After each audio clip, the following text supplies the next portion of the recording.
Les doy la bienvenida a todos. Es bastante masivo digamos, no voy a poder tener un feedback como me gustaría. Y les agradezco que se hayan anotado, al igual que a la gente de Infócate por convocarme.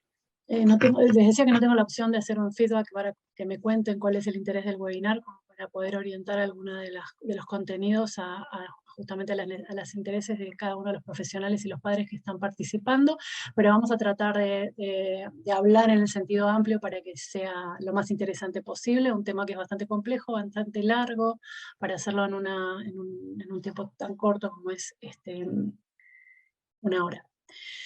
Eh, bueno, Eh, para los que se acaban de sumar y para los que por ahí se tienen que retirar antes, les cuento que este webinar está asociado a un curso, una certificación que va a dar la gente de Talca, de Infocate, sobre trastornos del neurodesarrollo, que inicia en junio, y a la gente que haya participado del webinar van a tener un descuento especial por haber justamente hecho esta actividad. Bueno, los contenidos de esta charla, que se llama Principios Básicos o hablemos sobre los principios básicos sobre los trastornos del neurodesarrollo, digamos, tiene como dos grandes bloques el webinar. El primero es, vamos a hablar por qué es importante saber en términos generales, aunque sea sobre lo que es un diagnóstico y una evaluación psicológica, ¿sí?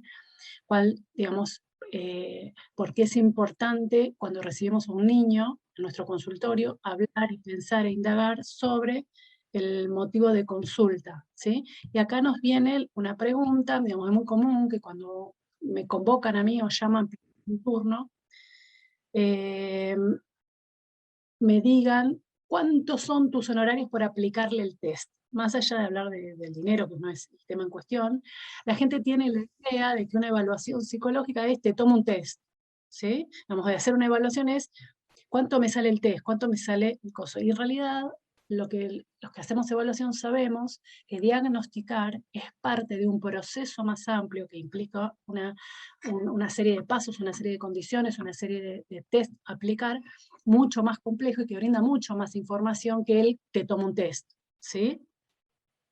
Esto es importante porque a veces esto genera expectativas por ejemplo, en los miembros de una familia, en los padres de un menor, suponiendo que eh, es algo rápido y tipo un trámite, cuando en realidad, por supuesto que eso también está ligado a cómo algunos profesionales tratan a las técnicas de evaluación, ¿sí?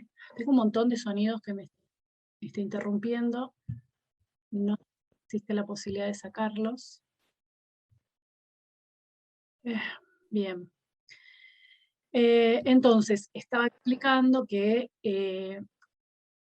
la evaluación psicológica es un proceso complejo que requiere una cantidad de pasos, que implica una cantidad de situaciones que van abriéndose y a la vez cerrándose en dicho recorrido. Por otra parte, la pregunta que tendremos que hacernos es si existe una manera de evaluar universal a todas las personas, o por lo menos a todas las personas de una misma franja de edad. Como si todos los niños se les tiene que aplicar los mismos instrumentos. Y también tenemos que mencionar, aunque yo sé que es un tema que no interesa, o por lo menos que no va a interesar a toda la gente que está en este webinar, hay algo importante que tienen que saber de los test, por más que no se dediquen a esto y por más que haya padres, que es que no todos los test son iguales, no todos los test son válidos, no todos los test sirven de una cultura a otra, no todos los test se pueden comprar en Estados Unidos y traer vía aduana, porque esto está mal, ¿sí? Por más que lo haga mucha gente, está mal, ¿sí? Los test sirven para donde se originan, porque las personas tenemos diferencias culturales que los test no contemplan, y por ende no está bien aplicar cualquier test a cualquier persona en cualquier lugar del mundo. Por ejemplo, en Argentina, en Chile también, por los cursos que estoy dando me entero, es muy común recomendar la aplicación del test A2. El test A2 para el diagnóstico de autismo no está validado en casi ningún país del mundo y sin embargo se recomienda su aplicación como si fuera, no sé, tomarle la fiebre, ¿sí? ¿Por qué es importante mencionar esto? No porque yo esté en contra de helados, de hecho como instrumento me parece genial, alucinante, estoy certificada y un montón de otras cuestiones, pero la realidad es que cuando a un grupo de padres que está buscando información sobre su hijo le dicen, tomate esto porque esto es lo mejor que hay, hace que el padre le genere la desesperación por acceder a eso, ¿sí? Y entonces me parece que es es prudente y ético bajar un poco los decibeles en cuanto a cuáles son los instrumentos más adecuados y cuáles no. Por último, en cuanto a los contenidos, es lo mismo pensar una evaluación para detectar si a un niño le pasa algo que hacer una evaluación para diagnosticar. La realidad es que no. ¿Sí? Hay niveles de evaluación, no se evalúa de la misma manera a un niño que se sospecha, como a un niño que no tiene nada pero que tiene un indicador, que a un niño que ya sabemos que tiene algunas características, y todo esto va, por supuesto, a influir en el proceso y en los tiempos y en el cómo del proceso. Muy bien. Esa es la primera parte, lo que tiene que ver con todo lo que es evaluación psicológica. La segunda parte de lo que tenemos que hablar es cuáles son los trastornos de inicio en la infancia. Digamos, ¿qué se diagnostica en un niño pequeño o en un niño pequeño, un niño no tan pequeño y un adolescente? Y además tienen que saber que existen señales de alarma ligadas a cada eventual diagnóstico, ¿sí? ¿Por qué es importante conocer las señales de alarma? Porque esas señales de alarma me van a dar a mí orientación respecto de qué otras consultas tengo que hacer, además de hacer la evaluación psicológica, la evaluación neuropsicológica o neurocognitiva correspondiente, ¿sí?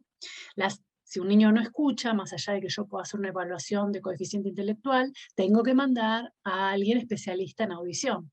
Si un niño no ve bien o yo sospecho que no ve bien, además de hacer la evaluación como pueda y como corresponda, tengo que mandar a evaluar el área visual, y así sucesivamente, ¿sí? Bien. Ahí tengo la opción de compartir. Esperamos 2 segundos y me dicen si se ve bien. Muy bien, hay mucha gente de Argentina, mucha gente de Chile, mucha gente del interior, hay profesionales y hay padres. Gracias por los saludos cariñosos. Bien. Entonces,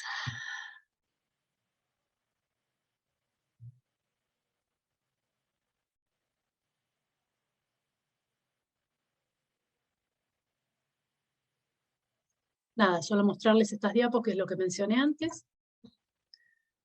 Bien. ¿Y por qué es importante saber sobre evaluación psicológica? ¿Por qué es importante conocer test? Por ejemplo, yo soy psicóloga, trabajo en psicología. ¿Por qué es importante que la psicopedagoga que recibe el niño en cuestión conozca qué pruebas le tomé y cuáles son las pruebas? ¿Por qué es importante que lo sepa un padre?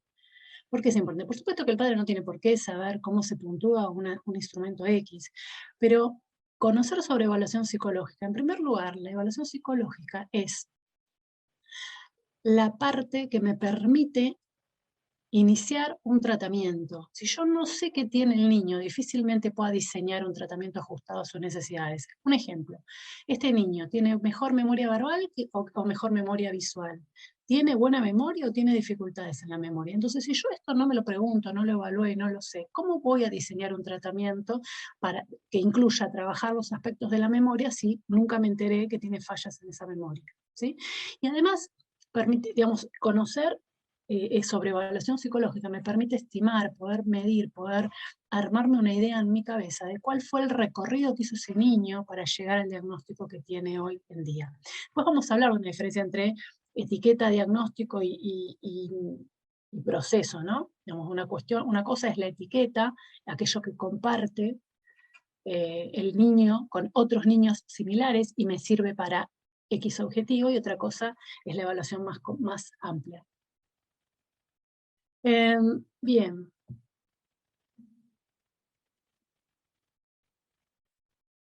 Para un poco empezar a responder estas preguntas,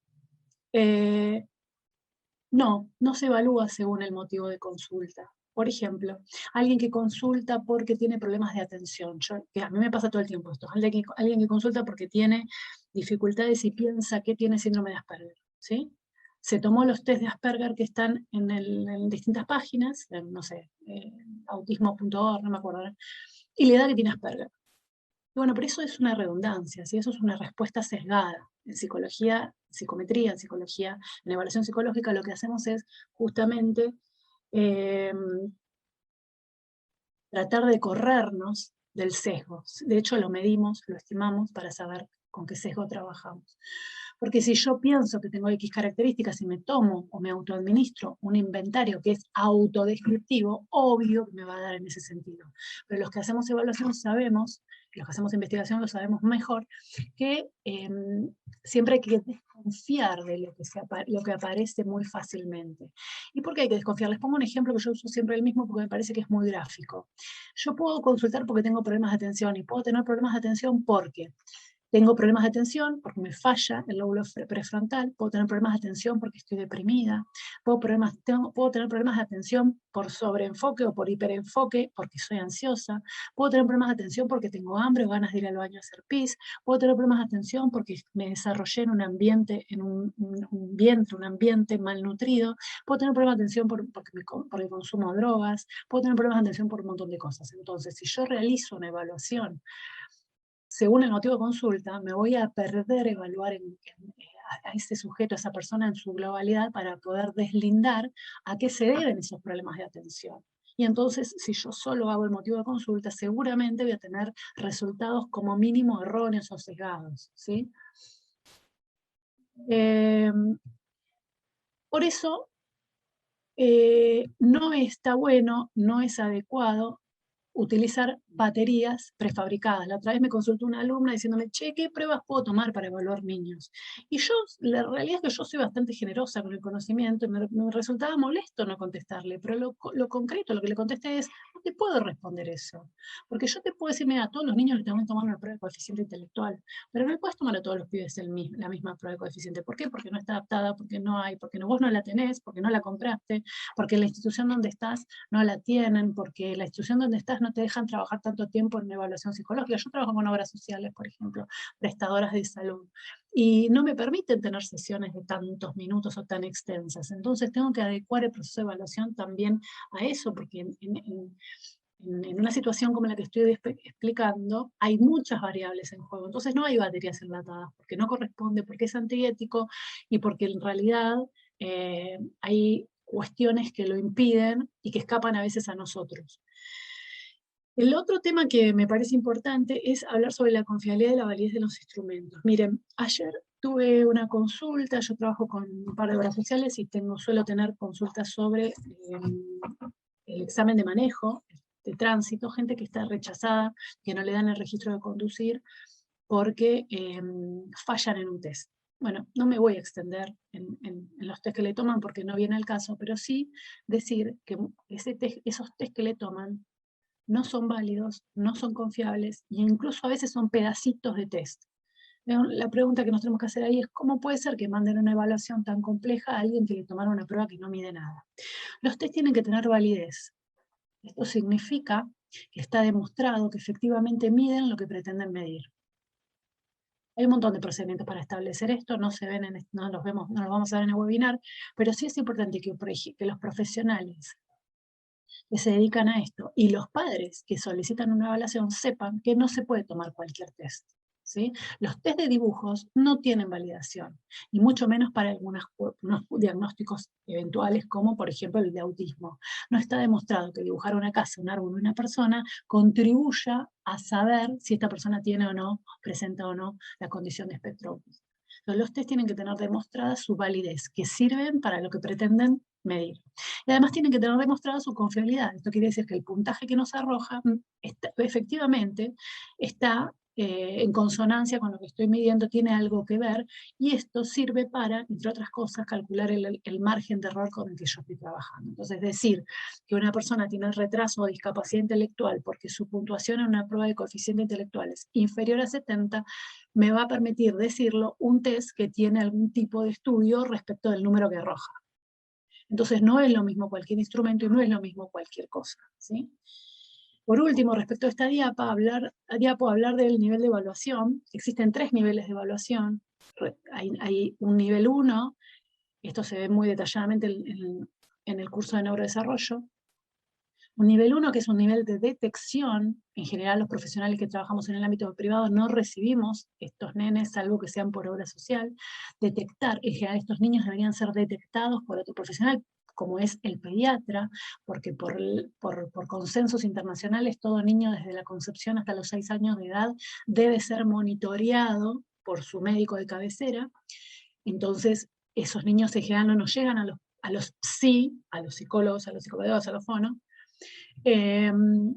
Todo niño de 0 a 6 debe ser monitoreado y en este proceso de monitorización se le deben aplicar instrumentos de detección. Para que entiendan claro que es un instrumento de detección, es un test corto, rápido y sencillo que detecta. ¿Sí? Detecta, como el de saliva del COVID. Vieron que el de saliva del COVID es rápido y tiene un montón de margen de error. En realidad, esos test son altamente sensibles porque buscan detectar, pero poco específicos. Lo detectan, pero no se sabe muy bien qué. El no se sabe muy bien qué no es un error, es esa segunda etapa la tiene que hacer un profesional experto. Entonces, el nivel 1 de evaluación es un nivel de detección. Detecto el rastrillo, agarra todo por si las moscas, por las dudas. El segundo nivel de evaluación es el nivel de diagnóstico. Es ahora que detecté, bueno, vamos a evaluar en profundidad a esta persona. ¿Sí? Y el nivel 3 es un nivel de evaluación para pensar el diseño del tratamiento. No vamos a hablar de eso acá. Bien.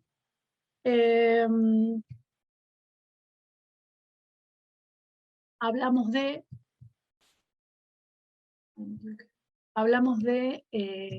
también de que los trastornos del neurodesarrollo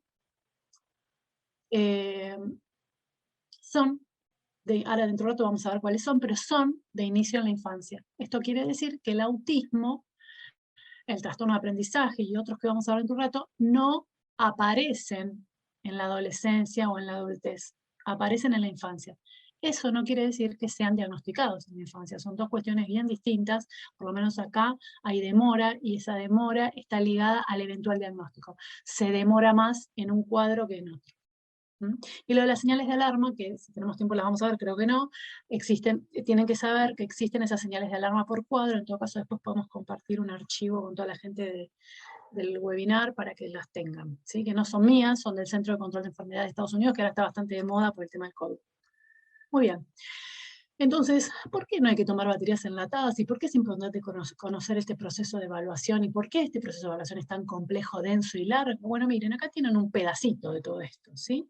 Solo de capacidades cognitivas, esta es una diapo, en realidad es un cuadro que está sacado de internet, lo consiguen súper fácil. Fíjense, por agarrar algún ejemplo, no sé, atención, que es una función que seguramente todos ustedes conocen.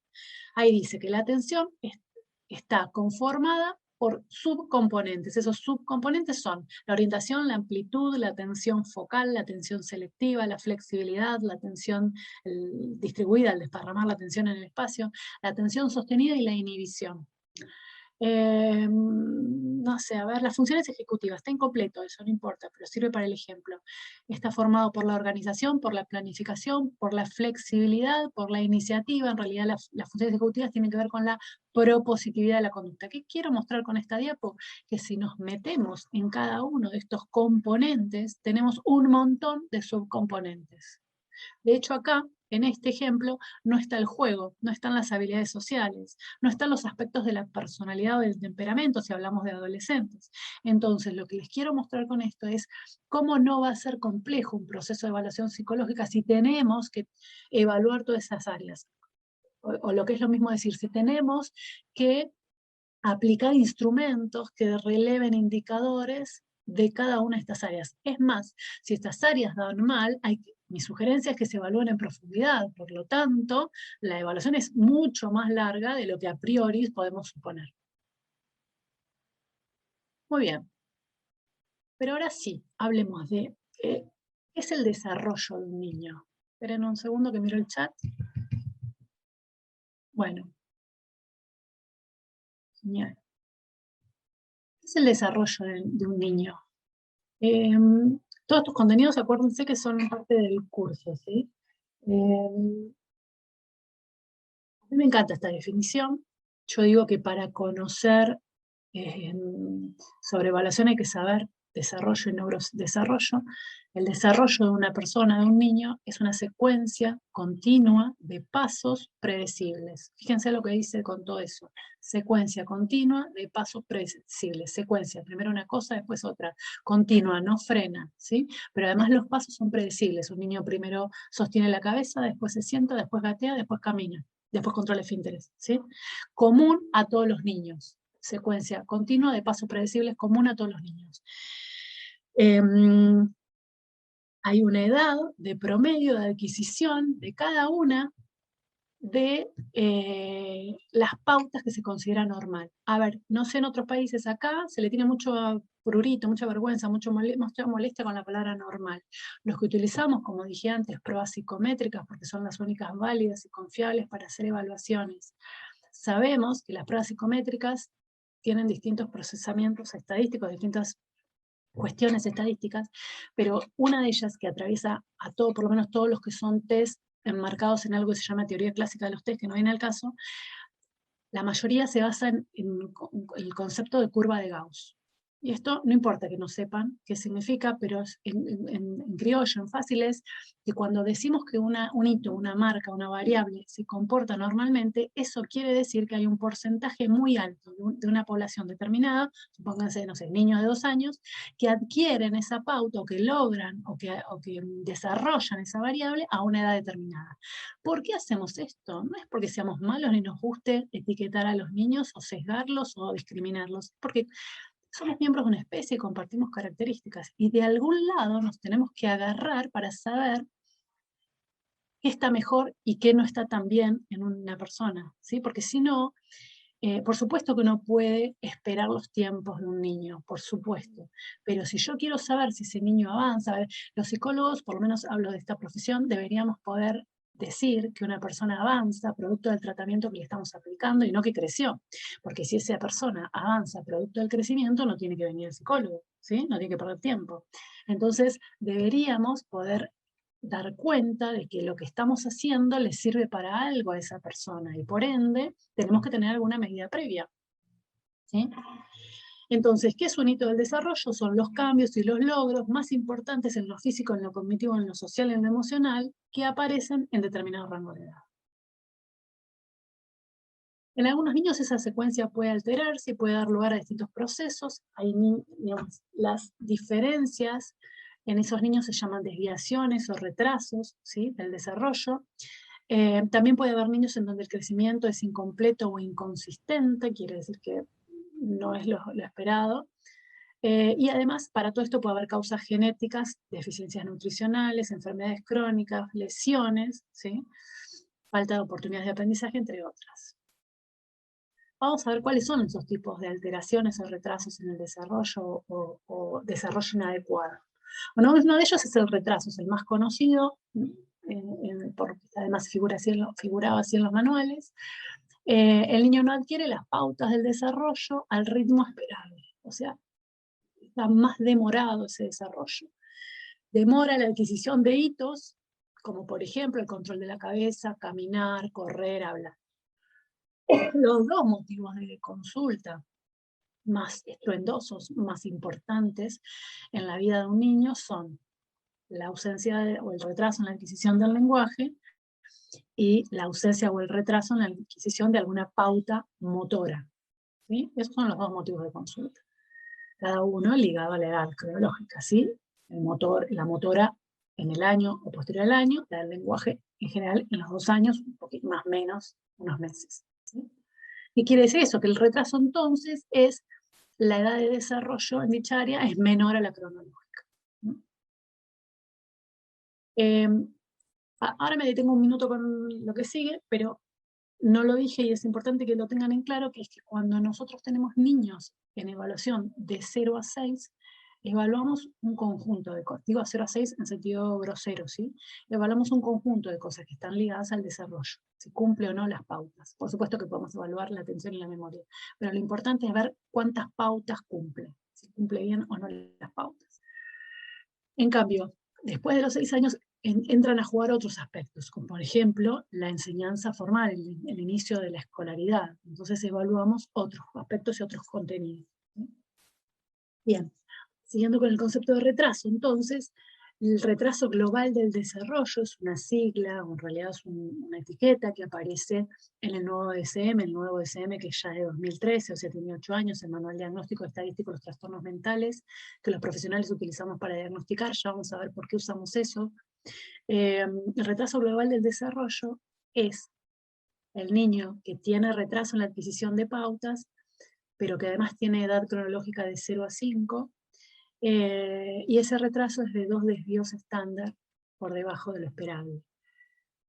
Por ende, me está diciendo que si el manual dice que esto tiene que tener un número, es que yo tengo que aplicar una prueba que se mida, ¿sí? No puedo hacerlo a ojo. Además, ese concepto de retraso global del desarrollo está ligado al concepto de retraso madurativo. Es muy común encontrar a adultos, incluso de 30 años, que dicen tiene un retraso madurativo. Entonces esto genera la idea, sobre todo en los familiares, de que en algún momento esa persona va a madurar. La realidad es que es la palabra suave que utilizaban, porque a partir de la global del desarrollo, la inclusión está en el nuevo manual, esto medio se diluyó.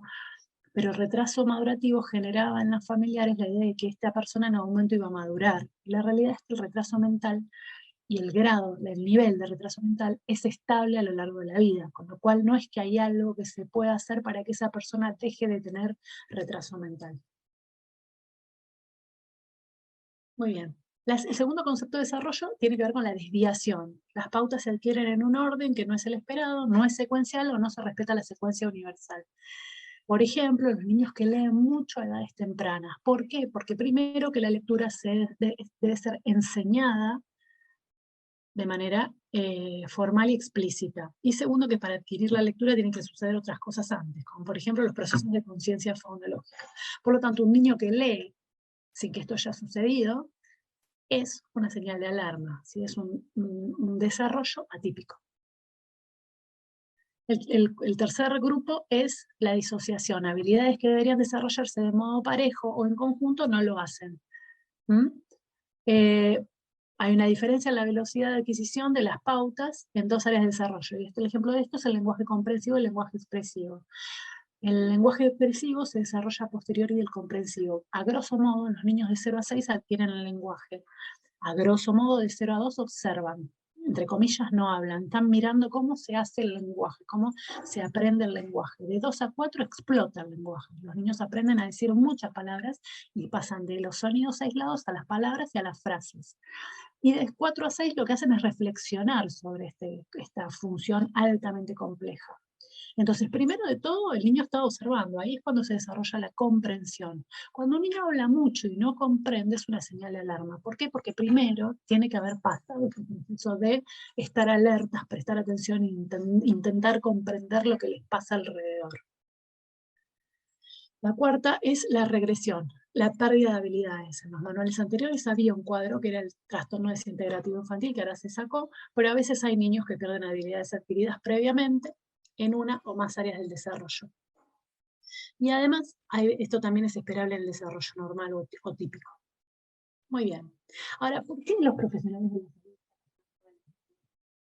Bueno, no tengo tiempo de preguntarles que me digan los profesionales que están escuchando, porque lo hago yo y lo hago así más corto, pero la realidad es que es la manera que tenemos de hablar un lenguaje común. Si no habláramos un lenguaje común, si al resfrío yo lo llamo de una manera, el otro lo llama de otro, el otro lo llama de otro, el otro lo llama de otro, difícilmente podemos tener, a la gripe, perdón, difícilmente podremos, al COVID, difícilmente podremos encontrar una cura, una vacuna, un tratamiento.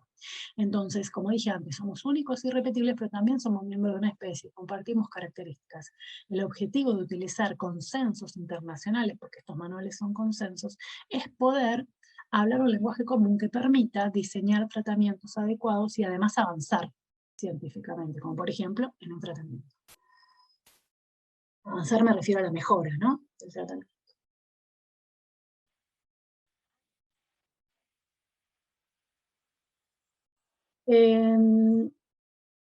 Esto lo paso rápido. Es bueno que sepan, aunque no se dediquen a esto, aunque vengan de otra disciplina, el manual es ateórico y aetiológico, quiere decir que no se basa en ninguna teoría y no busca las causas. Quiere decir que esto es más o menos así, ¿sí? Porque los que hicieron, los que participaron de los comités revisores de cada uno de los módulos son teóricos, o sea que tienen una teoría subyacente. Se describen características clínicas, ¿sí? Se proporcionan criterios, o sea, para que vos tengas el diagnóstico de trastorno del aprendizaje tenés que cumplir este y este criterio, ¿sí? Son descripciones de las observaciones clínicas que hacen los expertos en cada una de las áreas, y además se incluyen otros datos como la edad, la cultura, la prevalencia, el género, el curso, el riesgo, etcétera, etcétera. Y por último, que esto también es muy importante, el manual permite situaciones de incertidumbre, o sea, cuando no sabes qué tiene el evaluado. Por esto puede pasar por muchas cuestiones, por la edad, por la ausencia de lenguaje, por la posibilidad de comorbilidad de los cuadros, por ejemplo, autismo y trastorno del lenguaje, comparten síntomas y características a edades muy tempranas, ¿sí? El retraso, la discapacidad intelectual no siempre es posible de ser evaluada. Entonces, el manual permite que nos callemos la boca y hagamos un diagnóstico provisorio, presuntivo, y a veces también permite que hagamos un diagnóstico avisando que no pudimos tomar pruebas formales.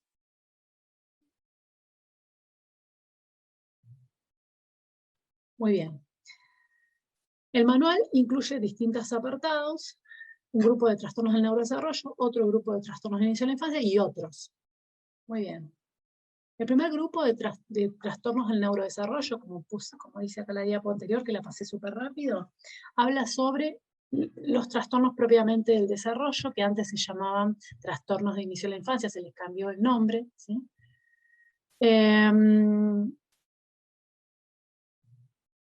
Que son estos que explico ahora, ¿sí? El primer gran grupo son, esperen que, no sé si, bueno, supongo que están admitiendo, me aparece la pantalla de gente que quiere entrar. La discapacidad intelectual, antes se llamaba retraso mental, es el funcionamiento intelectual considerablemente por debajo del promedio. El promedio es 100, más o menos 15, ¿sí? O sea que considerablemente por debajo es 70 o menos, ¿sí? Un coeficiente intelectual de 70 o menos. Vamos a ver que es muy común que el DSM, el manual, pida determinada medida. Por eso yo les decía al principio que tienen que aplicarse pruebas psicométricas, que sí que tienen que aplicarse pruebas, ¿sí? Porque es difícil que yo pueda decir si tiene un 70 o menos si yo no le tomo un test como corresponde, objetivo y medible, ¿sí? Y a veces también lo pide para decir, bueno, esto no lo tiene, entonces sí es aquello. Ahora en 2 minutos lo vamos a ver. Por el caso de la discapacidad intelectual, el requerimiento importante es que la capacidad cognitiva sea inferior a lo esperado en función de su grupo normativo. Además implica que esta persona tiene que tener menos de 18 años y que esas deficiencias o dificultades o discapacidades no se deban a alguna cuestión X, como por ejemplo, no sé, a una falla de lenguaje, ¿sí? Aunque esto es medio hasta por ahí nomás. Y aparece el concepto o el diagnóstico de retraso global del desarrollo para aquellos niños que son chiquititos, que todavía no se les diagnostica con discapacidad intelectual, pero que sí establecemos que están teniendo un desarrollo menos acorde a lo esperado.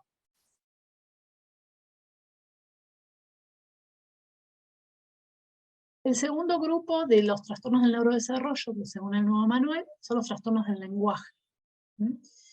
Después vamos a ver, yo discutí con un papá porque me decía que el TEL es parte del DCM, ¿no? Se llaman trastornos de la comunicación en el nuevo manual e incluye los trastornos del lenguaje, ya sea por la adquisición o por el uso. Ahí tenemos lo que antes era el mixto, trastorno mixto del lenguaje. Los trastornos de la pronunciación, o sea, los nenes que hablan mal, que pronuncian mal. Los trastornos de la fluidez, que son los niños que hablan son difluentes, como la tartamudez y el clúttering. La tartamudez es hablar entrecortado, el clúttering es hablar demasiado rápido, y el trastorno pragmático del lenguaje, ¿sí? Lo que tiene que ver con el uso social. Después tenemos el trastorno autista o el trastorno del espectro autista. Saben que la palabra espectro ha sido incluida en este nuevo manual, atendiendo a la diversidad clínica, a la gran variabilidad intersubjetiva. Y para ser diagnosticado con trastorno del espectro autista, el manual explica que tiene que haber un desarrollo anormal o deteriorado en forma acentuada en la interacción social y en la comunicación, y además un repertorio de actividades o intereses marcadamente limitado, como figura ahí en la foto que les puse, que es de un niñito nuestro, ¿sí? Se establece el nivel de severidad y por eso van a ver que en algunos certificados, en algunos diagnósticos dice grado 1, grado 2 y grado 3.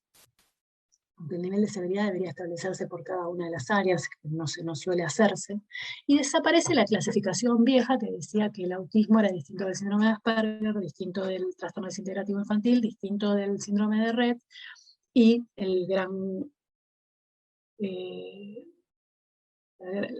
gran grupo diagnóstico que es el TGD no especificado, cuya etiqueta se le coloca a todas las personas que no se sabe que tienen.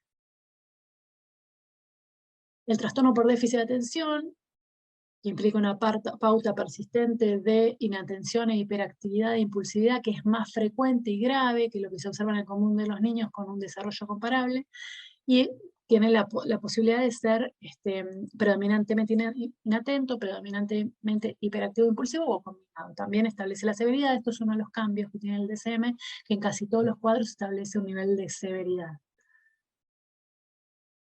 Luego están los trastornos del aprendizaje, ahora se llaman específicos. ¿Específicos por qué? Por lo que dije antes. Cuando un trastorno es específico, cuando yo determino que el área afectada predominantemente es esa y no otra. ¿Cómo hago para darme cuenta si es específico? Justamente porque tomo una prueba de coeficiente intelectual. Y si su coeficiente intelectual es normal, adecuado, esperado, comparable con el resto de los sujetos similares, y esta persona tiene dificultades en aprendizaje, puedo decir que cognitivamente está bien, pero que en el aprendizaje está mal. Lo mismo pasa con el lenguaje, lo mismo pasa con otros. El funcionamiento académico, dice ahí, es considerablemente por debajo de lo esperado, dada la edad cronológica del niño, la medición de la inteligencia y una educación adecuada. Esto es muy importante. En este año hubo un montón de consultas de niños que empezaron el año pasado, primer grado, en cuarentena, y que ahora no están alfabetizados en segundo grado. Obvio, porque no tuvieron una enseñanza adecuada. Eso no significa que tengan discapacidad de aprendizaje, significa que no tuvieron una enseñanza adecuada. Por lo tanto, el manual dice que si no tuvieron una enseñanza adecuada no deberían ser diagnosticados con dificultades de aprendizaje. ¿Sí? ¿Y por qué no tuvieron una enseñanza adecuada? Y básicamente porque casi todo el año lectivo estuvo en Zoom. Y por supuesto que hay muchos niños que aprenden a pesar de todo, pero otros no, y eso no significa que tengan un trastorno, una dificultad, una discapacidad.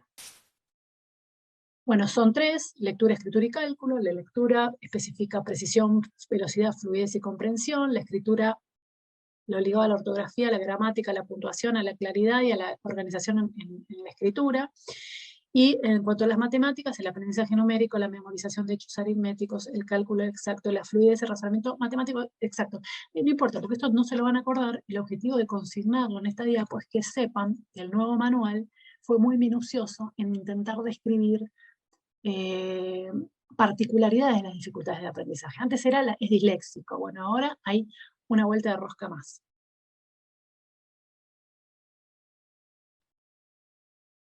¿Qué significa que establece severidad? Significa que vos podés tener muchos síntomas, pocos síntomas, muchos menos síntomas, y que además esos síntomas pueden ser casi todos los trastornos del DSM, no solo de niños, los de todos, lo que establecen en alguno de sus criterios es cuánto esos síntomas interfieren en tu vida social, laboral, de manejo del tiempo libre, académica, ocupacional.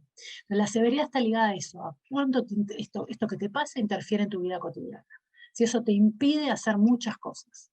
El nuevo DSM tiene escalas de funcionalidad. ¿Sí? Yo la trabajé, una de ellas en mi tesis.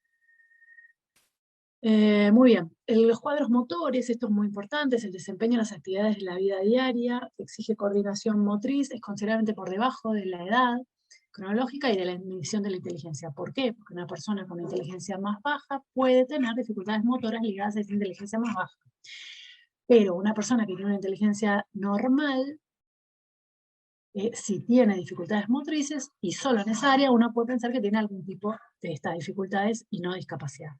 Los trastornos posibles son el trastorno de la coordinación, los movimientos estereotipados y los tics. Yo ahí les puse una niña que tiene dificultades para el equilibrio y todo lo que tiene que ver con el manejo del espacio, un niño que no se puede atar los cordones, ¿sí? Esto es importante, y les puse acá abajo a la izquierda la imagen de la obra de teatro Tok Tok, de la primera versión, con Dayuk, creo que es el director, que fue para mí la más lograda porque lo vi por más de una vez, pero porque habla justamente de tics motores y vocales crónicos, será de Gilles de la Tourette.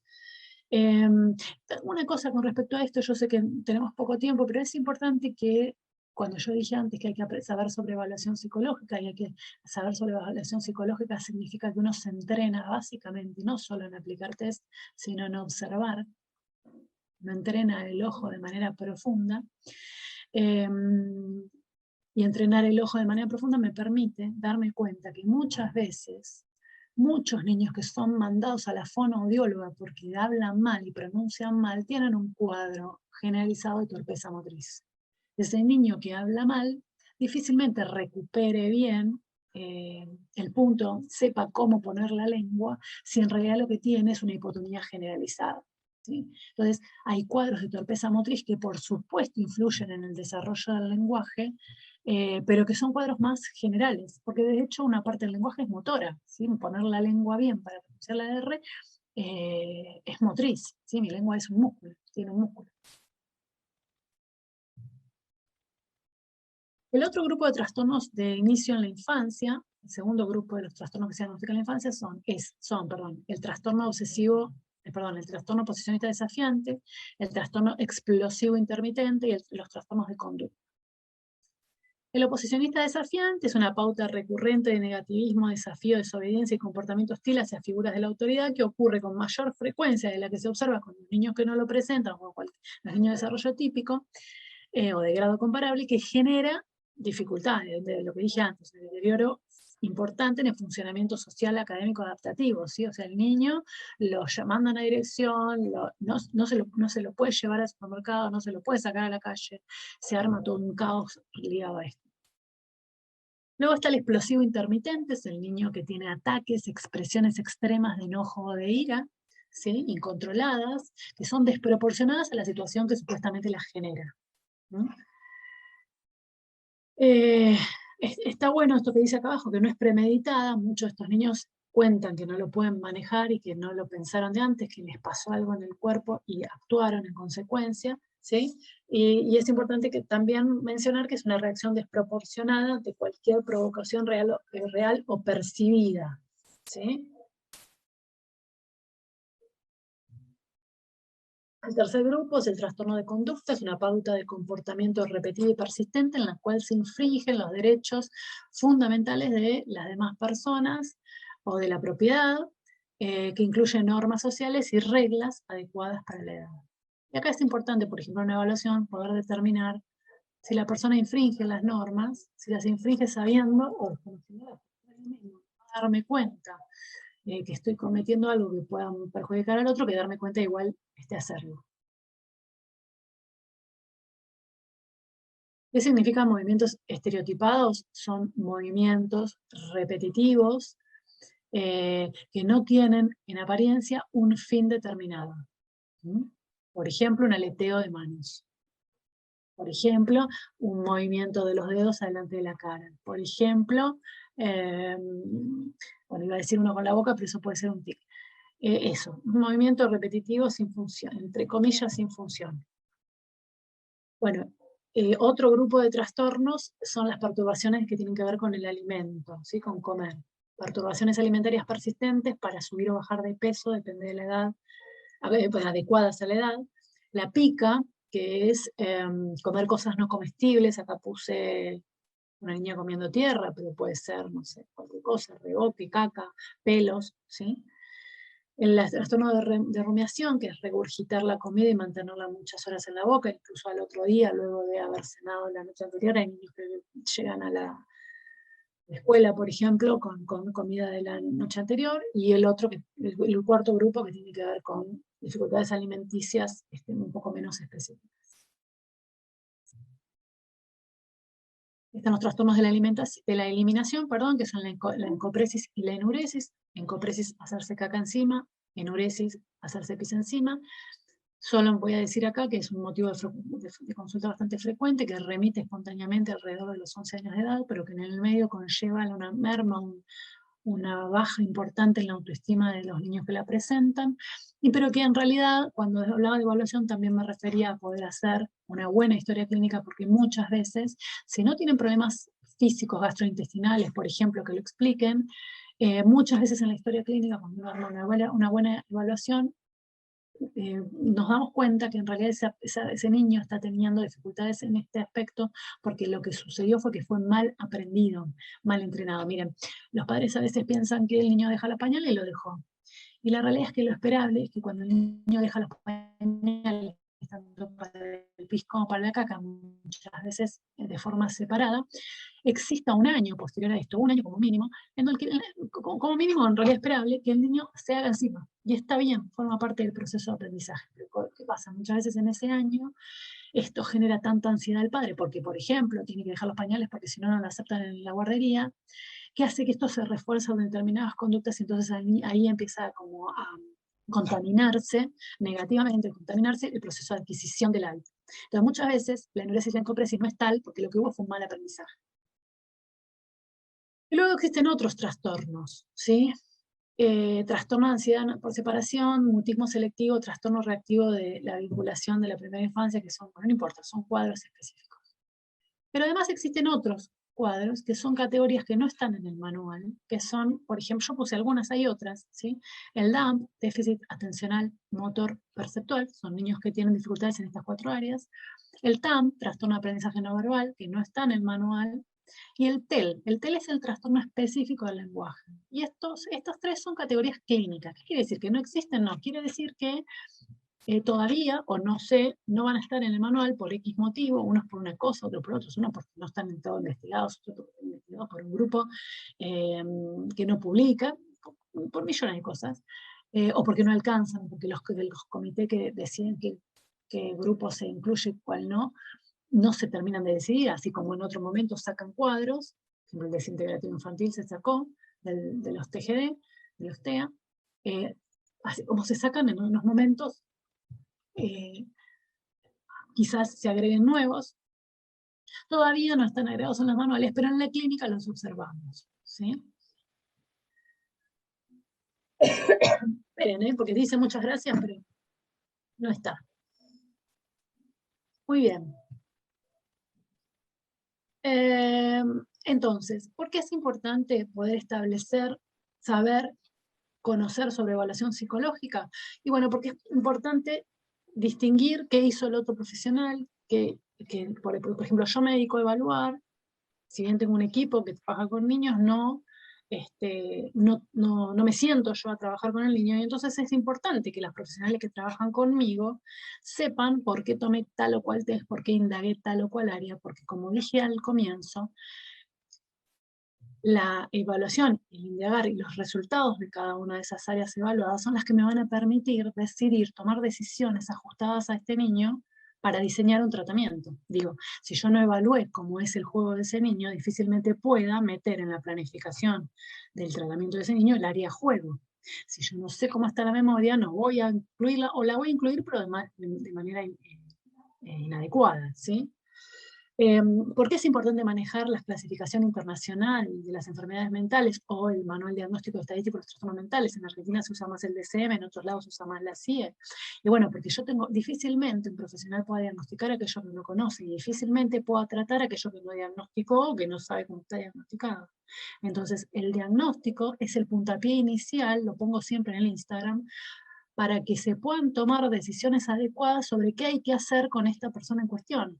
Lo que pongo en Instagram es, el diagnóstico permite que le busques, permite lograr, buscar para tu hijo cuáles son las ayudas necesarias para que tenga una vida más plena. Si yo no evalúo y no sé cómo es esto, difícilmente pueda lograr que ese niño mejore y tenga una vida más feliz. Y además no está bien saber solo del cuadro con el que trabajo, no está bien saber solo sobre autismo, porque si yo sé solo sobre un cuadro, por supuesto que no va a saber de todos todo, pero si yo no sé, por ejemplo, si yo no sé sobre trastorno de aprendizaje, difícilmente se me puede ocurrir que el trastorno de aprendizaje se encuentra alta comorbilidad con el trastorno por déficit de atención. Entonces no alcanza que sepa de un solo cuadro, ¿sí? Bien. Las señales de alarma por cuadro no las vamos a ver porque no tenemos tiempo, pero bueno, podemos dar lugar a 2 o 3 preguntas del chat. Excelente pregunta. Esperen que lo agrando porque si no me pierdo. Muchas veces ha pasado. A ver. Bueno, una pregunta que leí por arriba es cómo se diagnostican aquellos cuadros que no están en los manuales. Y bueno, en realidad el diagnóstico es clínico y es por observación en función del entrenamiento que tiene el profesional en justamente esos cuadros, ¿sí? Maestro Antecico, bien. Leche, San Juan Pérez. Escucha espectacular, me alegro. Me alegro. Genial, los futuros estudiantes que están participando de la charla. Bueno, sí, hay algunas carreras en Chile que se llaman distinto que en la Argentina. Muchas veces ha pasado que los opositores desafiantes tienen por características, habría que mencionar más, esa clase de comportamiento y pensamiento que son en consecuencia de familias funcionales, por supuesto. Hay cuadros de inicio en la infancia que tienen una carga genética mucho más marcada y otros no tanto. Pero además, lo que tiene que ver con la conducta, sobre todo lo que tiene que ver con la conducta, muchas veces el mayor repertorio de conducta inadecuada tiene que ver con formas de comunicación inadecuadas aprendidas en el ámbito de la familia o la escuela. Eso no significa que las familias sean malas, significa que las personas establecemos formas de comunicarnos y a veces aprendemos formas de comunicarnos buenas y otras no tanto. En realidad sostenemos aquellas que nos sirven para algo. Si yo sé que me pongo a gritar y con eso me dan la leche, voy a seguir gritando. ¿Sí? Eso no es ni bueno ni malo, hay que enseñarlo. ¿Mm? Está repetido esto, muy bien. Bien. Sí, acá ya la contesté, Sergio Castillo contesté. Lautaro Villarreal, ¿qué le recomiendo a un profesor de educación física a la hora de trabajar con un niño con trastorno motor? Mira, no sé cuál es el ámbito de trabajo de un profesor de educación física con un cuadro motor. Supongo que te estás refiriendo a una escuela de educación especial, porque en otros ámbitos no sería del todo adecuado que un profesor de educación física, por lo menos en la Argentina, trabaje en el ámbito privado, en un consultorio con un niño con trastorno motor. En realidad, lo adecuado para un niño con trastorno motor es la intervención de un terapista ocupacional, ¿sí? Por lo menos para el cuadro de base. Después hay que ver las otras cuestiones agregadas. Eh, lo que sí me ha pasado es ver que hay profesores de educación física que justamente a diferencia del autor que está preguntando, por desconocer, ponen, fuerzan al niño desde el punto de vista físico a cuestiones que no corresponden. En realidad lo que hay que hacer en ese caso es intentar formarse, ¿sí? Cada uno de nosotros en la disciplina que trabajemos obligadamente nos vamos a tener que nutrir de otras disciplinas, no queda otra. Si no, nos tendríamos que haber dedicado a una profesión en la que cuando terminamos de recibirnos no tenemos que leer más nada. En estas profesiones, lamentablemente, en realidad placenteramente para mí, no nos queda otra que leer sobre otras cuestiones. Entonces, dependiendo de la actividad que tengas que realizar con ese pibe, vas a tener que formarte en un área o en otra, ¿sí? Por ejemplo, es muy común en la clínica del autismo que las maestras tengan que aprender a usar pictogramas.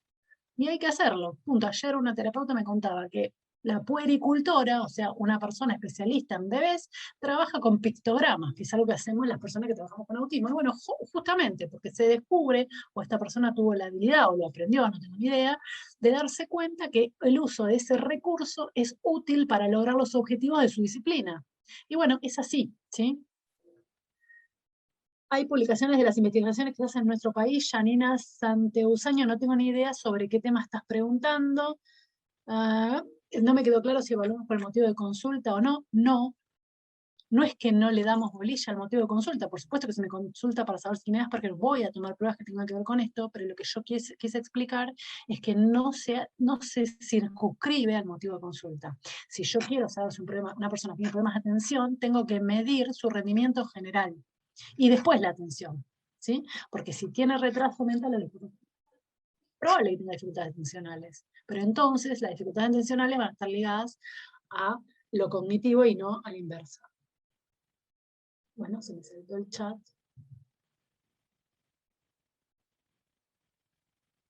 Porque todavía hay 13 preguntas. Ah, muy bien. No, una persona pregunta qué test están validados, adaptados a nuestra cultura en Argentina. Para autismo casi nada. Hay dos páginas, una página que se llama psicometriar.com, no sé si está en vigencia porque la que la coordina tuvo un bebé, pero si no ya va a estar. Y yo tengo un capítulo, un libro publicado en Editorial Paidós que está agotado, pero acaban de sacar la versión web, la versión ebook en Paidós, capítulo 8 se llama el libro, las compiladoras son Brelia y Taborda de Velasco. El libro se llama WIS 4, una guía para una interpretación cualitativa, algo así.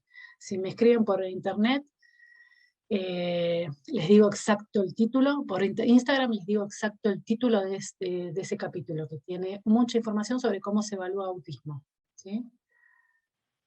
Bien. ¿Por qué en la escuela se reciben alumnos con capacidades diferentes? Porque es un derecho universal. Todas las personas tienen derecho a acceder a la misma educación ajustada a sus posibilidades, porque la educación determina el futuro de esa persona. Ana, espero que repitas este tipo de eventos. Gracias, cuenten conmigo, me convocan para lo que quieran. A mí me encanta dar estas charlas. Me parece que hay que formar y hay que difundir para papás que están desorientados. Guía para interpretación del WIS 4. Muchas gracias, Natalia Morantes, eso. Gracias, los que hablan bien, les agradezco un montón. No se vayan, que les puedo pasar la información de Infocate. Soy reciente de ahí, tengo un chico que tiene parálisis derecha, epilepsia, disfunción cerebral mínima, tiene disfunción cerebral mínima, si tiene parálisis, no, son incompatibles, porque es mínima, no es máxima, como la parálisis, pero no importa. Garro Mauricio, me escribís en el Instagram y te comparto bibliografía sobre el tema. ¿Cómo pueden encontrarme en las redes sociales? Bueno, tengo Instagram, Facebook, canal de YouTube, Pinterest, Ana Dana, ¿sí? El YouTube es doctora Ana Dana, PhD. El Instagram es @centroquia, Pinterest, hay un montón de libros en Pinterest, es @centroquia. No sé si queda grabado para el acceso a la gente de afuera. Antes que se terminen de ir, les cuento, para los que llegaron y entraron tarde, que esta es una capacitación en el marco de Infocate. Infocate es el Instituto Nacional de Formación Terapéutica de Talca, Chile. Tienen un montón de cursos alucinantes, tanto para los residentes de Chile como para los de Argentina. Existe la opción de certificarse vía un u otro país a moneda de un u otro país, para que los de Argentina no piensen que tienen que sí o sí pagar en dólares. Y para los asistentes a esta webinar tienen un descuento para el curso de neurodesarrollo que comienza en junio, que es una certificación de 7 horas que vamos a dar. ¿Sí? @centroquia es el Instagram, lo escribo en el chat, y por ahí es muy interesante el material que está en el Pinterest, ¿sí? Porque tienen libros clasificados por autismo, por tratamiento, por evaluación, tapas de libros tienen. Eso es súper piola, ¿sí? No me deja mandar, no entiendo por qué. Diana Puleiro, sí, soy tutora de tu tesis. Sí, Dai, creo que sos Dai, sí. Me alegro. Me consultan si quieren. Espero que les haya gustado, espero que no se hayan quedado con muchas dudas. Escríbanme, escriban si necesitan información a la cuenta de Infocate, que es @infocate.cl por Chile, para solicitar información sobre este webinar o sobre futuros. Muy bien, les doy las gracias a todos por quedarse un viernes a la noche a esta hora hablando de estas cosas. Bien, quizás publique, me está mandando un mensaje privado, quizás publique fotitos en el Instagram de las señales de alarma que hoy no vimos, ¿sí? Por cuadro, visuales, auditivas, TEA, trastorno de aprendizaje, etcétera, etcétera, etcétera. Bien.